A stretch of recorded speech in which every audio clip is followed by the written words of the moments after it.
नमस्कार, आप देख रहे हैं न्यूज़ वन टुडे और मैं हूं आपके साथ मानसी सिंह। उत्तर प्रदेश से एक बड़ी खबर सामने आ रही है। उत्तर प्रदेश के शामली में कलीम नामक युवक पकड़ा गया क्योंकि वो आईएसआई के लिए काम कर रहा था। शामली में पकड़ा गया आईएसआई का एजेंट और नकली नोट प्रकरण के आरोपितों के राशन कार्ड भी है।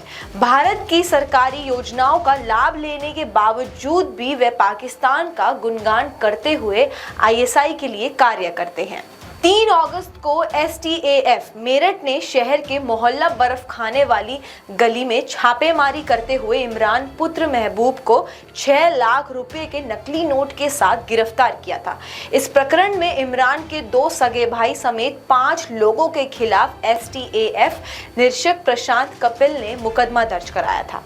इसके बाद पाकिस्तान की जेल से रिहा होने के बाद शामली लौटे कलीम को 16 अगस्त को STAF मेरठ ने गिरफ्तार कर लिया था। आरोपित और उसका भाई तहसीम उर्फ मोटा ISI का एजेंट है, जो भारत में रहने के बावजूद पाकिस्तान की ISI के लिए लड़कों को तैयार कर रहे थे। हालांकि दोनों ही परिवार के लोग भारत में सरकारी योजनाओं का लाभ ले रहे हैं। सरकारी रिकॉर्ड के अनुसार ISI एजेंट कलीम और तहसीम उर्फ मोटा की माता अमीना के नाम राशन कार्ड है। उनके घर में 6 यूनिट का राशन भी जाता है। हालांकि 2 महीने से उन्होंने राशन नहीं लिया, लेकिन वो कई सालों से सरकारी राशन खा रहे हैं। वहीं दूसरी ओर नकली नोट के साथ पकड़े गए इमरान की माता आयशा के नाम राशन कार्ड है। उनके यहाँ 5 यूनिट है और प्रत्येक महीने इमरान का छोटा भाई राशन लाता है। हालांकि इमरान की माता आयशा की मौत हो चुकी है, इसके बावजूद भी इनका राशन कार्ड आयशा के नाम से चल रहा है और प्रत्येक महीने ये राशन लाते हैं। सूत्रों ने बताया कि इसके अलावा भी इनके परिवार के कुछ लोग अन्य सरकारी योजनाओं का लाभ ले रहे हैं। ISI एजेंट कलीम की मां समेत घर के अन्य महिलाएं घर छोड़कर फरार हो गई हैं। देर रात पुलिस ने दबिश देकर उसके पिता को हिरासत में लिया और लंबी पूछताछ की। इसके बाद उसका स्वास्थ्य ठीक न होने पर छोड़ दिया गया। रविवार रात यानी 20 अगस्त 10 बजे मोहल्ला बर्फ खाने वाली गली में ISI एजेंट कलीम के घर में दबिश थी, लेकिन घर में कलीम का छोटा भाई नईम और उसकी मां अमीना समेत घर के अन्य महिलाएं नहीं मिली। पुलिस ने उसके पिता नवीस से विस्तृत पूछताछ के लिए हिरासत में लिया। इसके बाद स्वास्थ्य ठीक न होने के कारण उसको छोड़ दिया गया। हालांकि पुलिस की ओर से नवीस को सख्त चेतावनी दी गई कि अगर घर छोड़कर ना जाए। पुलिस को कलीम के छोटे भाई को लेकर भी कुछ अहम सुराग हाथ लगे हैं, इसलिए भी SOG अब नईम की तलाश कर रही है।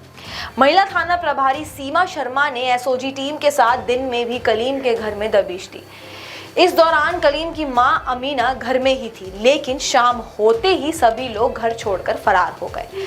भारत में कलीम जैसे युवाओं को पैसों का लालच देकर ISI का मकसद शरीयत कानून स्थापित कराना है। वे भारत के विभिन्न राज्यों में दंगा फसाद कराना चाहते हैं। मूल रूप से शामली के कैराना निवासी और पाकिस्तान के ISI के ऑपरेटिव दिलशाद मिर्जा उर्फ शेख खालिद हाफिज ISI समेत कई आतंकी संगठनों के कहने पर भारत को इस्लामिक राष्ट्र बनाने के लिए कार्य कर रहे हैं। उन्होंने कलीम को भारत में ISI के प्रचार को तैयार किया था। सूत्रों ने बताया कि कलीम ने पूछताछ में बताया है ISI का मकसद देश में सौहार्द बिगाड़ने, दंगा फसाद करने और विध्वंसक गतिविधियों को अंजाम देने का है, जिससे भारत में शरीयत कानून के तहत नई सिस्टम को स्थापित कर भारत को इस्लामिक राष्ट्र बनाया जा सके। कलीम को ट्रेनिंग के दौरान ISI के लोगों ने भरोसा दिलाया था कि हमारे साथ जुड़ने वाले प्रत्येक व्यक्ति को पाकिस्तान से पैसा, असलहा, बारूद भारी मात्रा में दिया जाएगा। लेकिन अब ISI के लिए तैयार होने वाली टीम में मजबूत लोग होने चाहिए जो भारत को इस्लामिक राष्ट्र बनाने के लिए कार्य करें। आपकी इस खबर में क्या राय है, हमारे कमेंट बॉक्स पर जरूर बताइएगा। तब तक के लिए देखते रहिए न्यूज़ वन टुडे।